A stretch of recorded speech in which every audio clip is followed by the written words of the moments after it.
Trump and the Middle East, today on The World. I'm Marco Werman. Donald Trump may not have a big team of foreign policy advisors, but his position on the Middle East is getting attention. He appears to be much cooler, much more detached, and to use his own word, which he used again in the debates, neutral on the subject. Plus, Iranians head to the polls, most of them anyway. We talked with my mom, which she didn't vote, and... Why did she not vote? She said they're all thieves. I don't vote for thieves. And a Brazilian Olympian on her country's preparations for the Summer Games. We are passing through a crisis, political and economical, so the country is not so strong for doing this big project, I would say. It's all coming up today on The World. Glad you're with us. At this point, Donald Trump is looking like the man to beat for the Republican presidential nomination, and today he's just gotten the endorsement of a former rival, New Jersey Governor Chris Christie. So with all this capital, how does Trump feel about the Middle East? That's one of the biggest challenges a president can face in the White House. Trump was asked about that at a recent town hall meeting. He said an Israeli-Palestinian peace deal is probably the toughest deal there is to make, but he's willing to try. Let me be sort of a neutral guy. Let's see I'm going to give it a shot. It would be so great. I would be so proud if I could do that. Yeah, that would be great. Veteran Middle East watcher Aaron David Miller has been paying close attention to Trump's campaign. He's with the Wilson Center. The striking thing is that in a presidential election season, whether you're a Republican or Democrat, when you run for the presidency, it is standard operating procedure to adopt positions that are markedly and emotionally pro-Israel.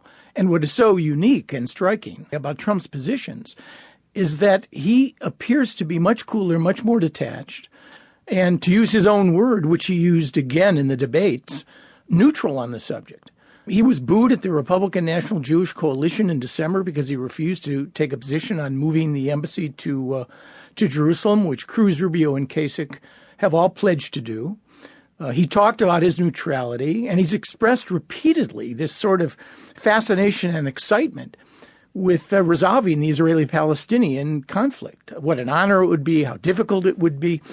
And I think what you see here, even though he's course-corrected and now claims he will move the embassy and he supports Israel, the reality is what you saw in his initial comments are his instinctive reactions.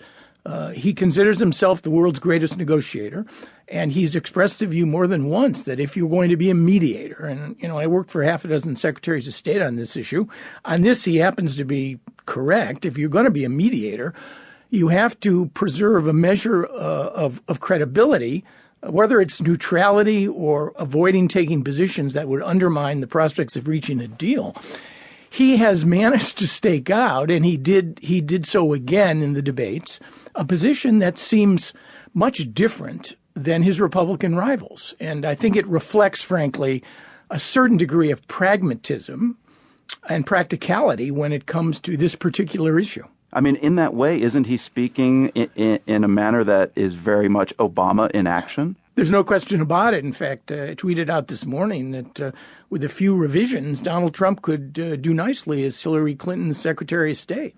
So the reality is there is an odd and idiosyncratic MO when it comes to Donald Trump, that on the one issue where every other candidate, including Hillary Clinton, seems to come out 100% behind the Israelis, that you have Donald Trump in an election campaign.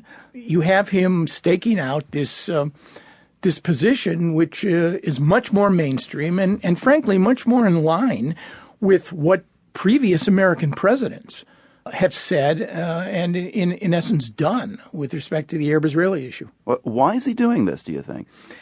I wondered about this, and I speculated whether or not it's his sheer self-confidence. He's really not dependent on traditional forms of fundraising.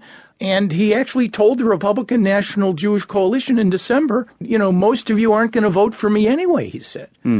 And yet I'll be good for Israel. I think he really does see himself as a sort of ideal negotiator. And whether it's business deals or diplomacy, I think it is in his negotiating DNA that you have to be tough during a negotiation. You have to apply honey as well as vinegar, and you don't undermine your own position.